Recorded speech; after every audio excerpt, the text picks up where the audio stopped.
бүхэнд өдрийн мэнд хүргэе.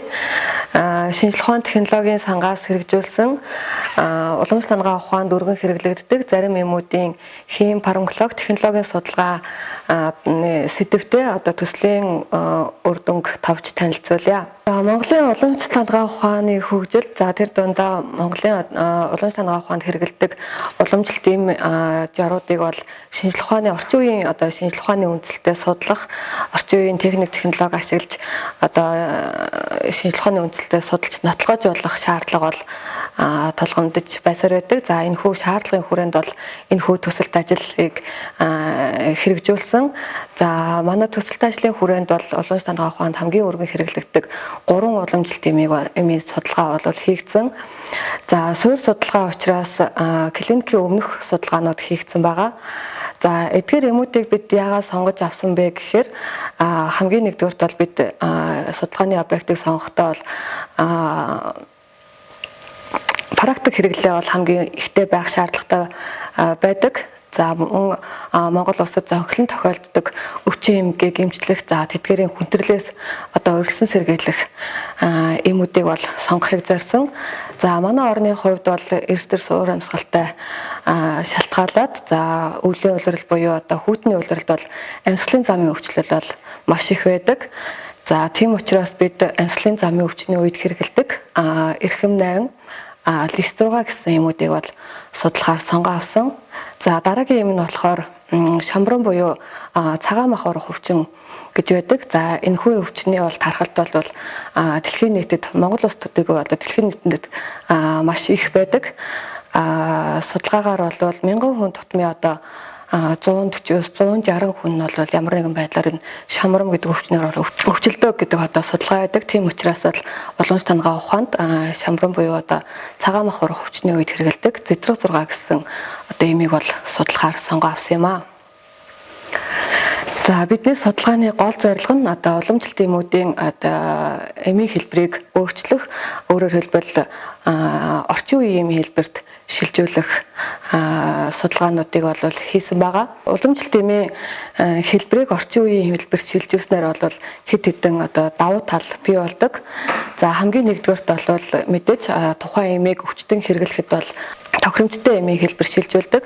За өөрөөр хэлбэл уламжлалт эмүүд нь эвгүй ам түнэртэй маш бүрэгсэн нунтаг байдаг учраас бол өвчтөн хэрэглэхэд бас зохимжгүй байдаг. За харин орчин үеийн эмийн хэлбэр шилжүүлснээр за эдгээр сул талыг бол засах амт үнэрийг дарах нөхцөл бүрддэг. За хоёрдугаарт бол шинжлэх ухааны нотлохотой судлагдсанаар тухайн эмүүд бол тухайн эмүүдийн чанар аюулгүй байдал бол баталгаажсан байдаг. За мөн цаашлаад тухайн эмүүдийн сав бакла бодол сайжрах зэрэг олон давуу тал бий болдог. За бидний судалгааны үр дүнд листрууга болон эрхэм 8 эмүүдийг бол бид шахмал эмийн хэлбэр шилжүүлсэн. За харин зэтрэг 6 эмийг бол капсултай эмийн хэлбэр шилжүүлсэн байгаа.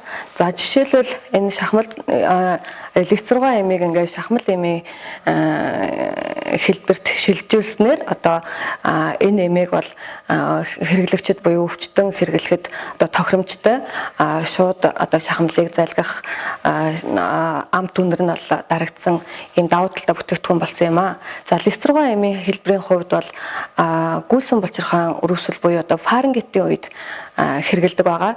Өөрөөр хэлбэл бид хоолой өвдлөө гэдэг тохиолдол Монгол улсад бол маш их байдаг. За энэ өвчний үед бол хэрэгэлдэг бүтээгдэхүүн бий болж байгаа юм аа. Энэ хэрэгцэн төсөл маань бол суурь судалгааны төсөл байгаа. За суурь судалгааны төслийн гол зорилго бол бид шинжлэх ухаанд суурь мэдээлэл мэдлэг бий болгох гол зорилготой байгаа. За тэгвэл өөрөөр хэлбэл бид бол уламжлалт хангалттай ухаанд хэрэглэдэг эдгээр 3 эмүүдийн бол суурь мэдлэгийг бол бий болгосон байна. За суурь мэдлэгт юу орох вэ гэхээр клиникийн өмнөх судалгаа. За клиникийн өмнөх судалгаа нь бол эмийн хувьд 3 үндсэн чиглэлээр хийгддэг. За нэгдүгээрт бол мэдээж технологийн судалгаа. За эдгээр эмүүдийг бол шахмал болон капсултай эмийн хэлбэр шилжүүлэх нь тохиромжтой бөгөөд за яаж үйлдвэрлэх вэ гэдэг үйлдвэрлэл технологийн судалгаа хийгдэх технологийн заавар боловсруулагддаг бол за дараагийн чиглэлээр бол бид эдгээр эмүүдийн одоо шахмал болон капсултай эдгээр эмүүдийн стандартчлалын судалгаа бол хийгддэг. За стандартчлалын судалгааны хувьд бол тухайн бүтээгдэхүүний одоо чанарын үзүүлэлтүүд ямар байх вэ? Тухайн одоо чанарын үзүүлэлтүүдийн одоо зөвшөөрөгдөх хэмжээ ямар байвал одоо бүтээгдэхүүн чанартай байдвэ гэсэн мэдээлэл гардаг. За 3 дугаарт бол эдгээр эмүүдийг одоо өвчтөн болон өвчтөн хэрэглэх одоо эмийн хэрэглэх заавар бас боловсрогдсон гардаг байгаа. За одоогийн байдлаар бол бид эдгээр одоо 3 баримт бичгийг одоо боловсруулад төсөл хэлбэрээр зарим нь бол баталгаач, зарим нь бол баталгаажаагүй төсөл хэлбэрээр бол хийгдэж явж байгаа юм аа. За шинжлэх ухаан технологийн сангаас зохион байгуулж байгаа ScienceX подкастэнд урьж оролцуулан за бидний судалгааныхаа үр дүнг танилцуулах боломж олгосон явдалд танаа байгууллагын хамт олонд талархал илэрхийлье. Танаа хамт олонны одоо цаашдын ажилд амжилт хүсье.